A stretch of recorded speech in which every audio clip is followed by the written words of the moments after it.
लक्ष्मी अष्टोत्तर सुतनामावली। ओम प्रकृते नमः, ओम विकृते नमः,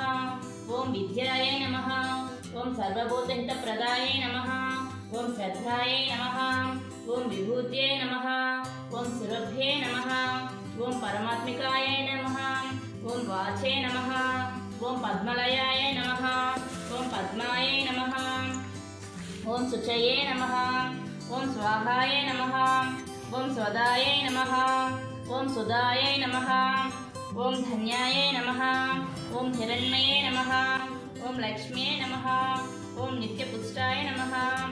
ओम विभावत्ये नमः, ओम अदित्ये नमः, ओम दित्ये नमः, ओम दीप्ताय नमः, ओम वसुदाय नमः, ओम कमलाय नमः, ओम वसुधारिण्ये नमः, ओम कांताय नमः, ओम कामाक्ष्ये नमः, ओम क्रोधसंभवाय नमः,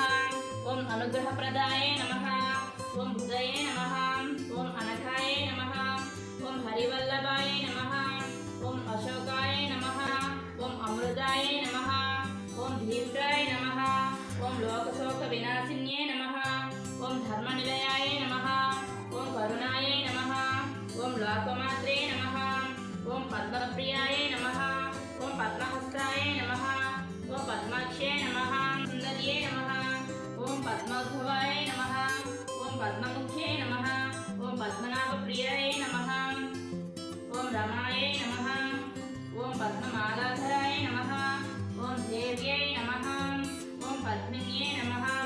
ओम पद्मचन्दिन्ये नमः, ओम पुण्यगन्धाय नमः, ओम सुप्रसन्नाय नमः, ओम प्रसादाभिमुख्ये नमः, ओम प्रभावै नमः, ओम चन्द्रवदनाय नमः, ओम चन्द्राय नमः,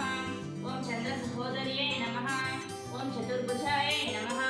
ओम चन्द्ररूपाय नमः, ओम इन्दिराय नमः, ओम इन्दुशीतलाय नमः, ओम आह्लादजनन्ये नमः, ओम पुष्ट्ये नमः, ओम शिवाय नमः, ओम शिवकत्यै नमः, ओम सत्यै नमः, ओम विमलाय नमः, ओम विश्वजनन्ये नमः, ओम पुष्टये नमः, ओम दारिद्र्यनाशिन्ये नमः,